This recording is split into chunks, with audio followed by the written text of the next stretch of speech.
하나님의 크신 은혜 아버기 임하시기를 주님의 이름으로 축원합니다. 오늘 여러분과 함께 나눌 말씀은 긍휼과 언약들이란 제목으로 우리 함께 말씀을 나누고자 합니다.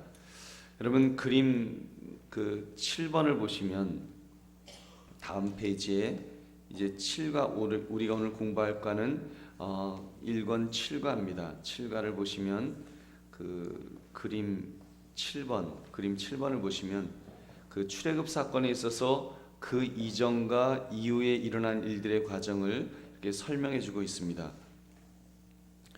이 지도는 그 2과에서 2번 B의 그림을 이렇게 생긴 그림 있죠. 기억하시나요? 이 그림을 제가 이렇게 살짝 돌려놨었습니다. 이렇게 돌려놨었는데 이 그림을 여러분 염두에 두시고 보십시오. 여기 애굽이 여기 있고, 그러니까 이집트가 애굽이 여기 있습니다. 그리고 예루살렘이 여기 있고요.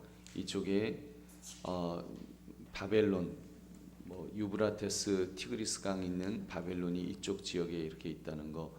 그리고 여기가 이제 요단강을 타고 내려오면 요 밑에 사해가 이렇게 있는 요 예루살렘이 여기 있는 요 그림을 염두에 두시고 지금 요 그림이 지금 여기에 있는 겁니다.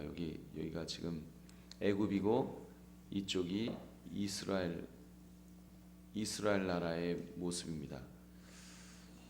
요 그림을 이렇게 보시면 요 나일강의 삼각주 지역에 나일강 여기 삼각주 지역에 이제 고센 땅에 이스라엘 백성들이 살고 있죠. 여기에 보시면은 이렇게 쇠사슬이 둘러싸여 있습니다. 이것은 출애굽기 1장에서 이스라엘 백성이 지금 노예 생활을 하고 있다는 것을 쇠사슬에 묶여서 노예 생활을 하고 있다는 상태를 나타내주고 있는 것입니다. 그래서 나일강의 삼각주 지역에 이렇게 쇠사슬이 둘러져 있습니다. 애굽 왕 바로가 이제 이들을 멸망시킬 계획을, 여기 바로 왕의 얼굴이 있죠. 여기 바로 왕이 지금 이 이스라엘 민족을 멸망시킬 계획을 세웠습니다. 그래서 여러분 남자 아이는 태어나면 바로 다 죽여라 이런 명령도 내리고, 그런데도 이제 그들을 도울 자가, 이스라엘 백성들을 도울 자가 없는 거예요. 그런 이제 이스라엘을 향해서 요 빨간 주머니, 이 동그라미 요 두 개는 하나님을 가리킨다 그랬죠. 이 가시관을 쓰신 하나님을 상징하기도 하는데, 이 하나님께서 지금 보면 먼저는 요 화살표를 보시면 먼저는 모세를 보내셔서 이제 이스라엘 백성들을 구원하시기 위해서 모세를 보내셨습니다. 모세를 보내셔서 이들을 이끌어 가시기 위해서 하나님께서 이 애굽의 바로를 치셨습니다. 그래서 10가지 재앙을 내리셔서 그를 이제 꺾으셨습니다. 그리고는 홍해를 건너시고 구름 기둥 불 기둥의 기적으로 그들을 구원해 내셨습니다. 그래서 이제 이 이스라엘 백성들이 애굽에서 시내산으로 이제 나오는 것입니다. 여기 화살표가 있죠. 이 시내산으로 이제 이들이 지금 가나안 땅으로 이끌어 가시는 이 과정 속에 이 쭉해서 시내산을 통해서 또 광야를 40년 동안 헤매다가 이제 가나안 땅으로, 여기 요단강이 있고요. 여기 사해가 있습니다. 이 땅 가나안 땅으로 이제 들어가는 이 과정을 지금 이 그림이 이렇게 보여주고 있습니다. 오늘의 주제는 그렇게 애굽에서 구원하셔서 가나안 땅으로 이끌어가는 도중에, 여기 보면은 시내산은 이렇게 시내산이 있어요. 이 시내산이 있는데 이 시내산에 지금 계명을 하나님 왜 십계명을 주셨는가라는 점입니다. 이스라엘 백성들이 하나님의 말씀을 잘 들었기 때문에 하나님께서 이스라엘 백성들에게 십계명을 주신 것일까요? 하나님께서 정말 이스라엘 백성은 너무 착하구나, 너무 예쁘구나, 너무 잘하는구나, 그러니까 십계명을 줘서 이 백성들에게 이런 십계명을 줘야지 이러셨냐는 거예요? 절대로 아니라는 것입니다. 모세가 시내산에 가 없을 동안에 금가락지를 만들어서 금가락지를 모아갖고 금송아지 우상을 만들었던, 그렇게 섬겼던, 그렇게 하여튼 지지리도 말 안 듣던 민족이 이스라엘 백성들이었습니다. 여러분 기억하시죠? 이스라엘 백성들 정말 하나님 말씀 지독히도 안 들었습니다. 매일 만나 먹으면서도 하나님 앞에 불만 가지고 왜 만나만 주느냐, 고기도 먹어야지, 또 고기 주면 또 왜 목말라 죽겠다 뭐 하면서 계속하여 불평불만만 했던 그런 백성들이었습니다. 그런 이스라엘 백성들, 그렇게 불순종했음에도 하나님이 구원해 주셨는데 그런 자들에게 왜 십계명까지 주셨던 것일까요? 왜 십계명을 그들에게 주셨을까요? 여러분, 이때 주목해야 될 것은 하나님께서 계명을 주신 것은 사실 시내산에 간 이유였습니다. 즉 애굽에서 구원해 내신 이후에 주어졌다는 사실을 여러분 주목해 보시기 바랍니다. 그들을 하나님께서 택하신 것은 그들이 선해서 인격적으로 성숙했기 때문에 그들을 택하신 것이 아니라는 것입니다. 십계명을 주었다는 것은 내 백성으로 이제는 너가 정말 내 백성이구나 이렇게 살아라 하면서 주셨는데 그들이 착했기 때문에 여러분 그런 것이 아니라는 거예요. 근데 사람들은 반대로 생각합니다. 인간적인 기준에서 생각함으로 착각에 빠집니다. 이스라엘 백성들이 착했기 때문에 택하였다는 착각을 사람들은 한다는 것입니다. 자, 여러분, 성경적인 이야기는 아닌데 그 유대인 랍비들의 주장인데 이렇게 랍비들은 주장한다는 것입니다. 유대의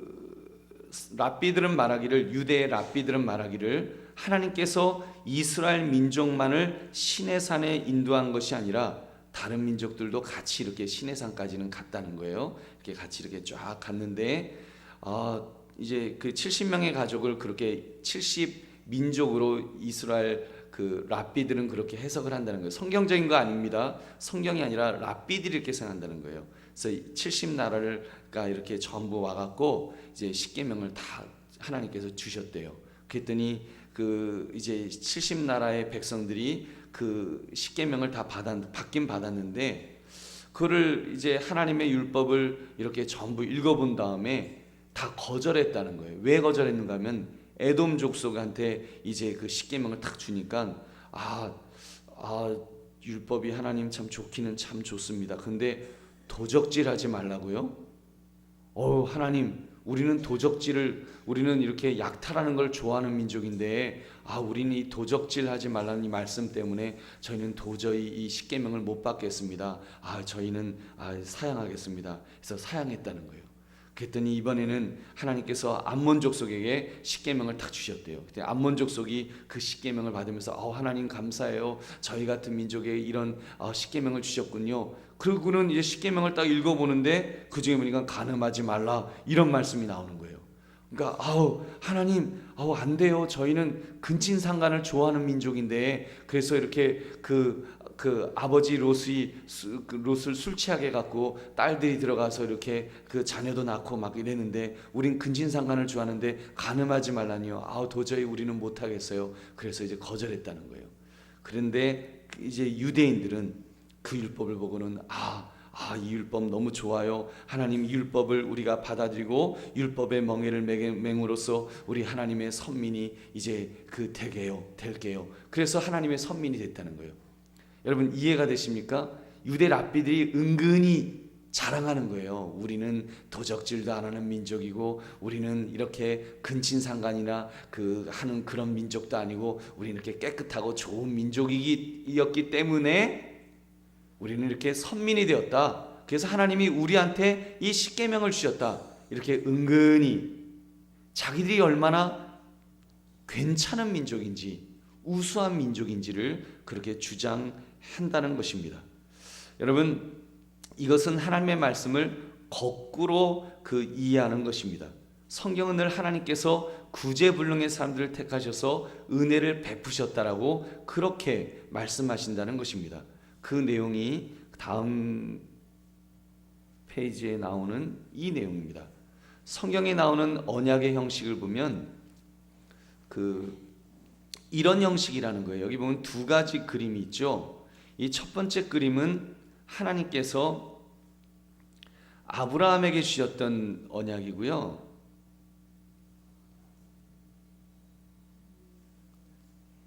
이 그림은 하나님께서 아브라함에게 주셨던 그림이고요. 여긴 제가 잘 못 쓰는데 아브라함에게 주셨던 여러분 대충 아시겠죠? 아브라함에게 주셨던 그런 그림이고요. 여긴 두 사람이잖아요. 여긴 시내 산에 주신 언약을 이렇게 가리키는 것입니다. 이 두 언약을 하나님께서 주셨는데, 아브라함에게 주신 언약은 이 성경에 나오는 언약의 형식들을 보면요, 위쪽의 그림은 이제 그 아브라함, 밑에 그림은 하나님께서 시내산에서 이스라엘 백성과 맺은 언약의 성격을 나타내 주겠습니다. 이 두 언약을 자세히 보시면 성경적으로 큰 차이가 있음을 우리가 알 수 있습니다. 첫 번째로 아브라함과 맺은 언약의 성격이 나옵니다. 위쪽 그림 보시면 하나님께서 일방적으로 체결하신 종적 언약, 종적, 위에서 밑으로 일방적으로 그냥 내려주신 언약이라는 겁니다. 여기는 어떤 의무도 요구사항도 없습니다. 아무것도 하나님이 요구하시는 것이 없다는 거예요. 심지어 재물을 양쪽으로 쪼개놓고는 하나님께서 그 사체 사이를 지나가셨어요. 그러면서 내가 이 언약을 어기게 되면 이렇게 그 쪼개지리라. 자기 저주의 말씀까지 하시면서 하나님께서 아브라함에게 언약을 맺어주셨습니다. 아주 일방적으로 주어진 그런 언약이라는 거예요. 여러분, 인간편에서 의무를 수행하라고 하신 언약은 두 번째 그림인 이 시내산 언약과의 관계가 나오고 있습니다. 이 언약은 시내산에서 맺으셨습니다. 이때도 하나님께서 주도적 역할을 하긴 하셨지만 요구하시는 것이 있었어요. 그 요구하시는 것이 뭔가 하면 우리가 전부터 말씀 나눴던 위로는 하나님을 사랑하고 아래로는 이웃을 사랑하는 거예요. 위로는 하나님을 사랑, 아래로는 이웃을 사랑. 여러분, 먼저 이 위쪽 그림을 가만 보시면 아브라함은 지금 무관심해 보입니다. 아브라함은 팔을 이렇게 탁 하고서 흥 하면서 지금 자기만 사랑하겠다고 이런 모습이 있는 거예요. 이 그림을 보시면 하나님께서 아브라함이 하나님을 막 사모했기 때문에 그 택하신 것이 아니라는 것입니다. 하나님은 전혀 언약에 대해 관심도 없었던 아브라함을 그의 언어와 은혜와 능력 속에서 그로 하여금 원하도록 만드셨다는 것입니다. 즉 그를 어둠에서 불러내어서 빛된 삶을 살도록 만드셨습니다. 죽음에서 생명으로 이끌어내신 것입니다. 원래 아브라함도 원래 아버지를 따라서 우상 섬기는 집안의 사람이었잖아요. 그런 아브라함을 하나님께서 택하셔서 그를 이끄셔서 이제 그렇게 종적인 언약을 맺어주셨다는 것입니다. 이때 하나님께서 아브라함에게 세 가지 약속을 해주셨습니다. 창세기 12장 1절을 보시면 그 여호와께서 그 1절부터 3절을 보시면 여러분 잘 아시는 내용입니다. 여호와께서 아브라함에게 이르시되 너는 너의 고향과 친척과 아버지의 집을 떠나 내가 내게 보여줄 땅으로 가라. 내가 너로 큰 민족을 이루고 내게 복을 주어 내 이름을 창대하게 하리니 너는 복이 될지라. 너를 축복하는 자에게는 내가 복을 내리고 너를 저주하는 자에게는 내가 저주하리니 땅의 모든 족속이 너로 말미암아 복을 얻을 것이라 하신지라. 아멘. 자, 여러분, 하나님께서 이제 그 세 가지 약속을 주셨습니다. 아브라함에게 주신 약속 보면 땅을 주시겠다고 하셨고요. 두 번째는 자손을 주시겠다고 하셨습니다. 그리고는 축복의 통로가 되게 하시겠다. 축복의 통로가 되게 하시겠다는 요 세 가지 복을 하나님께서 주셨습니다. 그래서 이제 아브라함으로 하여금 미래를 바라보도록 이렇게 한 거예요. 그래서 미래를 바라볼 수 있도록 미래까지 계속해서 그의 백성들에게 주실 것을 이렇게 말씀하셨습니다. 다른 말로 하면 미래에 있어서 죽지 않는 영원한 소망을 주신 거예요. 그래서 너가 너의 자손을 하늘의 별처럼 땅의 모래처럼 많은 민족을 너의 자손을 통해서 나오게 해주시리라 하리라 그렇게 약속하였습니다. 이렇게 하나님은 그의 백성들에게 엄숙한 언약을 맺으실 때 맺으셨는데 이것은 어떤 일이 있어도 깨뜨리지 않겠다는 약속이 있기 때문에 미래의 언약이 되어서 이제 아브라함을 통해서 그런 걸 주시겠다는 것입니다. 그런데 요 밑에 있는 이 그림은 시내산에서 모세와 그의 백성들과 맺으신 언약입니다. 여기는 미래에 어떤 일을 해주실 것이라는 약속은 없습니다. 나는 과거에 이런 하나님이다. 여기 이 화살표가 이렇게 나와 있죠. 이게 뭔가 하면 하나님께서 과거에 내가 너를 이렇게 해주었다. 그러니까 너는 이렇게 하고 요렇게 해라. 이 말씀을 지금 해주시는 것입니다. 여러분, 나는 과거에 이런 하나님이다.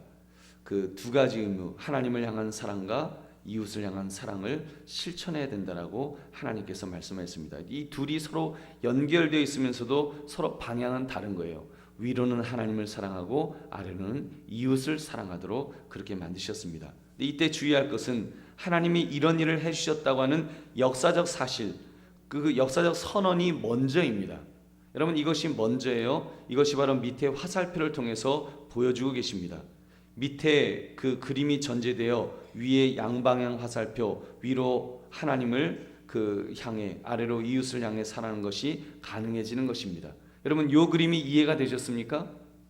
하나님께서 이렇게 이스라엘 백성들을 구원해 주셨기 때문에 신이 그 애굽의 종살이하던 애굽에서 종살이하던 이스라엘 백성들을 구원해 내셨기 때문에 너희는 이렇게 살아라. 위로는 하나님을 사랑하고 아래로는 이웃을 사랑해라. 이게 십계명이잖아요. 십계명의 내용이 그 하나님을 사랑하고 하나님을 섬겨라. 그 다음에 사람들을 사랑해라. 이 말씀이잖아요. 그래서 이 하나님께서 먼저 구원해 내셨고, 그리고 이스라엘 백성들은 이렇게 살으라고 인간편에서의 의무를 수행하도록 그렇게 해주셨다는 것입니다. 여러분, 이걸 좀 더 설명한 것이 이 다음 그림입니다. 7b에 있는 내용입니다. 시내산처럼 이렇게 뾰족하게 그리고 가운데는 율법을 나타내는 그림을 그리고, 또 산꼭대기에 보면은 구름이 있죠. 이게 지금 구름이에요. 그리고 여기 이렇게 번개를 그린 것은 하나님의 임재를, 이 이스라엘 이 시내산에 하나님께서 나타나신 임재를 지금 나타내는 그림입니다. 주목할 것은 이 시내산을 중심으로, 그 공동체를 이루고 있는데, 이 사람들의 공동체를 이루고 있는데 인류라고 하는 가정을 이루셨다는 것을 주목하십시오. 그리고 여기 그림을 보시면 율법 속에 1번, 2번, 여기 이렇게 생긴 성경책 그림 보이십니까? 요 성경책이 십계명이에요. 그리고 4번, 5번, 6번 이렇게 되어 있습니다. 요 내용이 우리가 지금 읽었던 출애굽기 20장의 내용입니다. 출애굽기 20장의 내용이 지금 요 율법 속에 다 나타나 있습니다. 이런 내용입니다. 1번은 출애굽 사건의 전문을 기록하고 있습니다. 그 1번은 출애굽 사건의 전문, 출애굽기 20장 2절 말씀, 다시 한번 우리 읽었던 말씀 같이 읽어보겠습니다. 시작. 나는 너를 애굽 땅 종되었던 집에서 인도하여 낸 내 하나님 여호와니라. 아멘. 나는 너의 주 하나님이다 라는 말씀으로 시작된 것에 주목하십시오.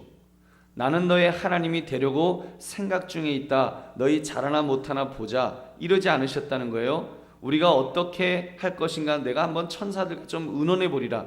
내가 너희를 구원할지 구원하지 않을지 내 좀 의논해 보겠다. 너희 한번 원서를 내보면 내가 너희에게 이 율법을 줄지 말지, 십계명을 줄지 말지 내가 한번 생각해 볼게. 너희가 진짜 이 십계명을 지킬 자격이 있는 사람들인지 아닌지 좀 볼까? 하나님이 그러지 않으셨다는 거예요. 여러분, 가만 보십시오. 하나님께서는 나는 이미 너희의 하나님이다 라고 선언하셨어요. 지금 이스라엘 백성들이 어떤 지금 조건을 갖춘 게 아니에요. 아무 조건도 없었어요. 그냥 고통 속에 있었어요. 애굽에서 종살이하고 있었습니다. 그냥 허덕이고 있었습니다. 거기서 죄 짓고 있었습니다. 그런데 하나님께서 선언하시는 거예요. 나는 너희의 하나님이다. 나는 이미 너희의 하나님이다라고 먼저 1번에서 선언을 하셨습니다. 그리고 2번은 나는 이미 너에게 이렇게 행하였다라고 하나님께서 상징하시는 이 내용이 2번입니다. 애굽 땅 종되었던 집에서 인도하여 내었다. 내가 너희를 구원해냈다라고 말씀하는 겁니다. 하나님은 이스라엘 민족의 과거에 행하셨던 그 역사를 회상하도록 하십니다. 그렇게 하신 후에 좀 더 구체적으로 율법의 내용을 말씀하신 것입니다. 그것이 바로 요 3번 의무에 관한 규정입니다. 그것은 이미 하나님의 자녀라는 전제에서 주어진 규정입니다. 여러분께서 십계명을 잘 이해하셔야 됩니다. 십계명은 1번 여러분 1번하고 2번 중에 택해 보십시오. 1번 십계명은 하나님의 백성이 되기 위한 조건으로 주어진 것이다. 2번, 하나님의 백성이 된 사람에게 이렇게 살라고 주신 것이다. 1번입니까? 2번입니까? 네? 네. 2번이에요. 2번. 답은 2번입니다. 근데 사람들은 자꾸 착각해요. 1번으로 착각합니다. 아, 십계명은 하나님의 백성이 되기 위해서는 이렇게 살아야 되는구나. 그래서 하나님의 백성이 되기 위한 조건으로 그렇게 생각하는 겁니다. 여러분, 이 착각을 하게 되면 생겨지는 문제가요, 아주 이제 심각해집니다. 여러분, 좀 이따가 그 이야기를 하겠습니다. 이걸 거꾸로 이해하는 거예요. 어떻게 이렇게 이해하는 거예요. 나는 선하기 때문에. 예를 들면 여러분, 신앙생활 하시면서 술 드십니까? 담배 피십니까? 욕하십니까? 뭐 안 하시죠? 간음하십니까? 안 하시죠?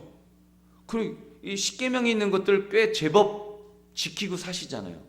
그러다 보니까 이렇게 십계명을 딱 보면서 그런 거예요. 역시 하나님은 사람 볼 줄 아신다니까. 나 정도 되니까 하나님이 나를 선택하셨지. 나 정도 되니까 하나님이 이렇게 언약의 백성으로 만들어 주셨지. 이렇게 생각하는 거예요. 그러면 그 다음에 생기는 뭡니까? 교만해지는 거예요. 교만해져서 이스라엘 백성들이 이런 착각에 빠졌습니다. 교만해져 갖고 하나님, 나는 저 세리와 같지 아니하고, 바리새인들이 그랬죠. 이렇게 하루에 금식을 하고 11조를 바치고 이렇게 거룩하게 살게 하심을 감사나이다 하면서 막 그러잖아요. 교만에 빠지는 겁니다. 여러분, 근데 우리가 성경은 말씀하는 것이 우리가 교만에 빠질 수 있는 전혀 그런 근거를 우리에게 주시지 않아요. 이건 그냥 은혜다라고 말씀하는 거예요. 너희들 죄인이었을 때, 너가 정말 하나님을 대적했을 때 하나님이 너를 선택하셨다. 그 말씀을 하고 있는 것입니다. 여러분, 이해가 되십니까? 율법, 이 십계명대로 지키는 것은 우리의 공로일까요? 아니면 구원받은 백성으로서 마땅히 살아야 되는 결과일까요? 여러분, 결과예요. 우리는 구원받았기 때문에 그냥 그렇게 사는 것입니다. 그냥 그렇게 살아야 되는 거예요. 구원받았기 때문에. 십계명을 잘 지키기 때문에 구원받은 것이 아니라는 것입니다. 우리는 이미 구원은 주어졌어요. 하나님이 일방적으로 우리를 구원하셨습니다. 여러분, 그래서 구원받은 하나님의 백성이니까 이렇게 살라라고 십계명을 우리에게 주셨다는 것입니다. 여러분, 이것이 순서가 바뀌면 안 돼요. 이 순서가 바뀌기 때문에 사람이 교만해지는 거예요. 이 순서가 바뀌지 않으면, 하나님의 이 구원의 이 역사를, 이 순서를 제대로 이해하게 되면 여러분, 절대로 우리는 교만해질 수 없습니다. 구약조차도 말입니다. 구약 시대조차도 말입니다. 여러분, 그래서 이제 이 십계명에 대해서 말씀을 드렸고, 여러분, 모세에게 주신 율법을 기록하게 하시고 그것을 통해서 사람들에게 알리도록 하셨는데, 이제 4번 5번 보십시오. 여기 보면 4번 5번 있죠. 4번 5번은 율법의 증인들이 해야 될 의무들을 말씀하고 있습니다. 그 6번은 매우 중요합니다. 6번은 뭔가 하면 축복과 저주에 관한 내용이 나옵니다. 성경 신명기 30장 19절을 보시면, 내가 오늘 하늘과 땅을 불러 너에게 증거를 삼노라. 내가 생명과 사망과 복과 저주를 내 앞에 두었은즉 너와 내 자손이 살기 위하여 생명을 택하고, 하면서 여기 보면 증거를 삼노라는 말씀이 나옵니다. 이 증거는 하늘과 땅에 대한 증거가 된다는 말씀입니다. 하나님과 이스라엘과 맺은 언약은 대단히 중요한 성격을 가지고 있기 때문에 이 천지 만물 피조물들이 증인이 되어서 우리들로 하여금 지키도록 하고 있습니다. 신명기 31장 9절 보면 이런 말씀이 나오는 거예요. 또 모세가 이 율법을 써서 여호와의 언약궤를 메는 레위 자손 제사장들과 이스라엘 모든 장로에게 주고, 하나님께서 모세에게 적게 한 후에 제사장들에게 이 언약을 주었습니다. 이 십계명을 이제 제사장들에게 준 거예요. 또 신명기 17장 15절을 보면, 장색의 손으로 조각하였거나 부어 만든 우상은 여호와께 가증하니 그것을 만들어 은밀히 세우는 자는 저주를 받을 것이라 할 것이요 모든 백성은 응답하여 말하되 아멘 할지니라 하면서, 여러분 신명기 27장에 보시면 저주라는 말이 계속 나옵니다. 이 저주라는 말씀이 한 12번이나 이렇게 계속 15절 이후에 나오는데, 그리고 이제 이어지는 또 신명기 28장의 내용이 나오는데 이런 내용이 있습니다. 어떤 내용인가 하면 축복과 저주에 대한 말씀. 여러분 잘 아시죠? 뭐 떡반죽 그릇이 복을 받고 나가도 복을 받고 들어가도 복을 받고, 여러분 아주 좋아하시는 신명기 11장 그 복에 대한 내용이 쭉 나오잖아요. 여러분 신명기 18장을 가만 보시면 앞부분은 계속해서 복을 받고 뭐 모든 민족 위에 뭐 뛰어나고 뭐 그런 좋은 이야기만 쫙 나와요. 근데 그 28장 중반부로 가면 저주에 대한 말씀 나옵니다. 안 지키면 이렇게 저주하고 이렇게 저주하고 또 저주에 대한 말씀이 쭉 나오는 거예요. 여러분 만약 그들이 하나님의 말씀을 계속해서 순종하지 않으면 이스라엘 민족을 가나안으로부터 쓸어버리겠다고 하는 그런 저주의 내용도 함께 나옵니다. 그리고 성경 어디에도 하나님께서 가나안 땅을 주시고 계속 차지하게 될 것이다 이런 내용은 없습니다. 이 땅에서의 삶을 말하는 거예요. 이미 구원은 하나님께서 주셨어요. 이미 구원은 애굽에서 구원해 내셨어요. 근데 이 땅에서의 삶은 영원히 그냥 이 팔레스타인 땅을 그대로 거기서 살게 하리라 이런 말씀 아니에요. 근데 유대인들은 이제 그걸 착각했습니다. 그걸 착각해서 그 땅, 이스라엘 땅이 그냥 하나님께서 영원히 살도록 하신 땅인 줄 알고 거기 2000년 동안이나 팔레스타인 사람들이 살고 있었는데 거기에 턱하니 들어가고 이제 내 땅이다 하고 들어와서 지금까지 싸우고 있는 것 아닙니까? 아무튼 여러분 성경에는 이렇게 하나님이 주신 말씀을 지키면 하나님이 복을 주시고 하나님 말씀을 지키지 않으면 하나님께서 거기서 빼앗아 버리시겠다고 하는 이런 저주의 내용이 함께 있다는 것입니다. 여러분 그래서 이 말씀을 이렇게 이 십계명이 주어진 것도 하나님이 먼저 구원해 내신 이후에 하나님의 백성들에게 이렇게 살라고 십계명을 주셨고 이대로 살지 않으면 너희가 저주받는다, 너희가 이렇게 하나님으로부터 매를 맞는다 하는 내용들을 이렇게 담고 있다는 것입니다. 여러분 그래서 이 그림을 보시고 이제 마지막 그림을 보시면 이것이 성경의 전체적인 이제 내용입니다. 성경을 보면 마지막 그림 C는 하나님의 백성을 다룸에 있어서 얼마나 일관성이 있는가를 하나님께서 이런 패턴으로 이제 이 모든 그 성경이 인류를 이끌어가고 있다는 것을 이렇게 보여주는 그림입니다. 하나님께서 이스라엘 백성에게 의무를 말씀하시기 전에 이 의무죠. 그러므로 이게 지금 섬기는 종의 모습이잖아요. 지금 무릎 꿇고 이제 섬기는 거예요. 위로는 하나님을 섬기고 아래로는 이웃을 사랑하도록 그렇게 하는 이 의무 사항에 대해서 말씀하시는데 의무를 말씀하시기 전에 무슨 일을 역사 속에서 행하셨는지를 먼저 설명하고 계십니다. 여러분 여기 있는 왼쪽 그림 우리 아까 조금 전에 공부했던 그 내용입니다. 하나님께서 출애굽을 시키셔서 이 애굽에서 이끌어내셔서 가나안 땅까지 이끌어 가시는데 이끌어 가시는 과정 속에 십계명을 주셨다는 말씀을 지금 여러분들에게 드렸습니다. 여러분 성경을 보면 계속해서 보여주신 것은 하나님이 누구신가를 기억하며 무슨 일을 하셨는지를 기억하라는 말씀입니다. 특히 출애굽 사건, 그 은혜의 사건을 꼭 기억하라고 말씀합니다. 이 신명기에 계속해서 언급되어진 중요한 사실은 하나님께서 이스라엘을 애굽에서 구원하신 사건을 기억하라는 것입니다. 너희들이 애굽에서 종되었던 사람들이지만 내가 너희를 구원해 주었다. 그리고 나서 말씀하시기를 그러므로 내가 다음과 같은 율법을 주니까 너희 순종해라. 이런 말씀이라는 거예요. 왜냐하면 내가 너희를 이렇게 구원해 주었다. 그러므로 순종해라. 이런 패턴이라는 겁니다. 여러분 이 패턴이 이해가 되십니까? 신명기 20장이 그렇게 되어 있다는 거예요. 우리가 신명기 20장을 읽을 때 보면은 그냥 중간 부분만 제1은 제2는 제3은 하면서 하나님을 이제 우상을 섬기지 마라 이런 내용들만 우리가 주목해서 보는데 그 전에 신명기 20장 1절 2절에서 먼저 하나님께서 내가 너희를 애굽에서 구원해 내었다고 하는 그 말씀이 전제된다는 것을 여러분 기억하시라는 것입니다. 여러분 이해가 되십니까? 먼저 하나님이 구원해 내신 거예요. 너희가 십계명을 잘 지키면 내가 너희를 구원해 내리라 이게 아니라는 거예요. 이미 하나님은 먼저 구원해 내셨습니다. 너를 나의 너는 나의 백성이다라고 선포하셨습니다. 그런 다음에 너희가 이 계명을 지켜라. 먼저 내가 너희를 구원해내었다. 그러므로 너희는 지켜라. 이렇게 명령하신다는 것입니다. 여러분, 이것은 똑같이 정리하면 이런 패턴입니다. 왜냐하면 역사적 사실을 설명하시고 그러므로 이렇게 행하라고 계명을 주셨습니다. 이것이 바로 그 성경 전체의 내용의 요약입니다. 하여튼 문제는 사람들이 이걸 거꾸로 생각하는 거예요. 그러므로의 내용, 내가 이렇게 좋은 일을 했으니까, 내가 술도 안 먹고 내가 간음도 안 하고 내가 도적질도 안 하고 내가 이렇게 했으니까 하나님이 나를 구원해 내셨다라고 이걸 역으로 거꾸로 자꾸 생각하는 거예요. 여러분, 이거 오늘 말씀의 그 가장 우리가 붙들어야 될 말씀은 이것입니다.